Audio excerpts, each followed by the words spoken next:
Hey everyone, welcome back. It is time for Daybreak in 10 on Color 10 as we're with you commercial free now until the end of the newscast. And as you know, we get it started with your forecast first. Meteorologist TJ Springer joins us this morning with a look at that. TJ, good morning.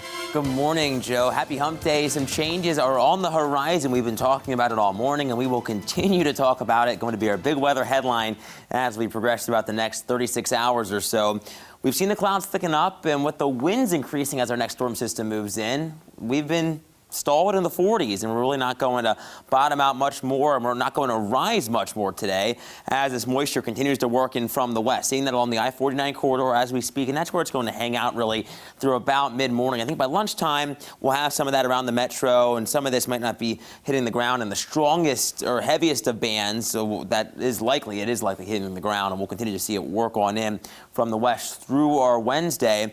In terms of our commute, I think most of us will be dry to start, but then through dismissal into the evening commute, you'll want to have the rain gear ready to go, and you'll probably want the rain jacket as well. As we head through our day, you can see temperatures only get into the middle 40s. That's pretty much average for this time of the year. Yesterday, we were in the 50s. That was well above normal for this early January, for this new year. Now, this is what's coming next. Winter weather advisories have been posted for snow, winter storm warnings down across parts of Arkansas. We'll have that last look at the 7-day, and of course, we'll be talking more about this as we head through the day. Joe, I'll send it back over to you. All right, TJ, thank you. One last check of our breaking news for you.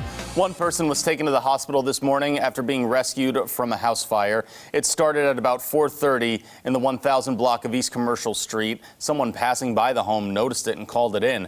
Crews arrived and found a male with moderate burn injuries, but neighbors were able to pull him out of a window before firefighters arrived. Firefighters were able to keep it down and contained to one room in the home. Springfield Battalion Chief Alex Clark says the house sustained smoke and fire damage, but does not believe the home to be a total loss. The County Sheriff's Office issued an endangered silver advisory for a missing 82-year-old man. Larry Amos went missing at about 1:30 yesterday afternoon, traveling in a white 2012 Chevy Silverado with a black camper shell. He's diagnosed with dementia and has difficulty driving at night, so if you or anyone else may know where he could be, you should contact law enforcement.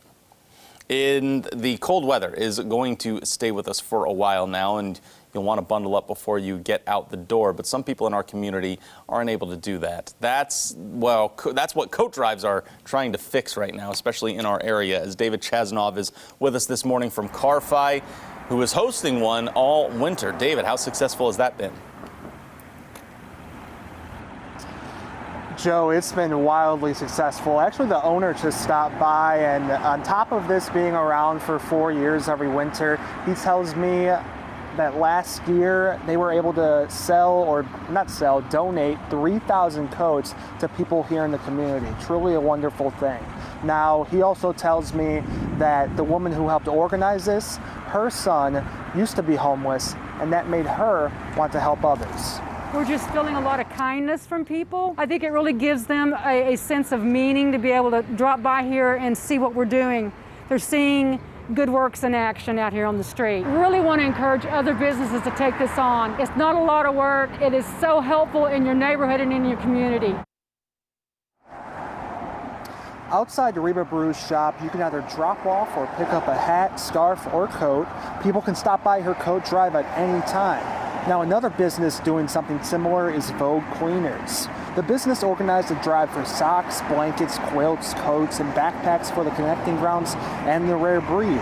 People can stop by to drop off donations at their Sunshine Street location, and Kim Smith helped put this together, and she says it's been very successful so far. It feels great because, I want to give back to the community because they do so much for everybody around here. And those that don't have a home, especially with the crisis going on, they need a lot of help, and I just wanted to help them. And VOGUE Cleaners accepts donations during their business hours, which is Monday through Friday, 7 a.m. to 6 p.m., and on Saturdays from 9 a.m. to noon. Now, here at CarFi, you can pick up or donate at any time. But obviously, coats are coming and going at a fast rate as it is very windy and cold out here. I'll send it back to you guys. Reporting here in Springfield, David Chasnoff, Ozarks Friends. Thank you, David. We have to get to some more local news for you. Benton County residents gathered to honor the life of 4-year-old Jessica Mast, who was killed as a result of alleged abuse last month. Residents gathered in downtown Warsaw for the vigil to pay tribute to her life, bringing stuffed animals to build a memorial and lighting candles in her memory. Benton County resident Debbie Nelson says it's up to citizens to speak up and give children a voice if they see signs of abuse, so things like this don't happen again. I think when something this horrific happens in your community, it gives a shock moment. And people didn't know how to react when we first heard it. And it's so easy to go into denial and say, not here, not us, not our community, but it was. This time it was us. And so now it's time to make that change so that it won't be us again. The next hearing in this case will be held January 19th in Benton County. Going to some regional news for you. Students near Kansas City are going to be headed back to in-person learning 5 days a week. In a 6-to-1 vote, the Lee's Summit School District Board is allowing pre-K through 3rd graders back into the classroom. The board voted last November to send all students home for online learning. The district even shut down a pair of elementary schools because of the number of students and teachers out because of the coronavirus. There is another board meeting scheduled for the 14th that will focus on how and when older students can transition back to in-person learning. Just like a lot of businesses, daycares in Kansas and Missouri have seen major financial issues over the last 10 months. Daycare owner Mary Laumand says Missouri state subsidies are there to help out daycares like hers, but with state employees working from home, it's tougher to get help. State offices are working from home, and they don't have the resources available like they would if they were in the office, so it's detaining everything. Daycares have also seen massive drops in enrollment in the last 10 months. Some have seen their numbers cut by more than half since March. Missouri lawmakers are back in Jefferson City as well. The 5-month annual legislative session starts today. House and Senate administrative staff must wear face masks throughout meetings, although not required. Lawmakers are strongly encouraged to wear them. The Capitol is open to the public, and visitors will have their temperatures taken upon entry. There will be limited public seating in committee hearings, but all hearings will be streamed online.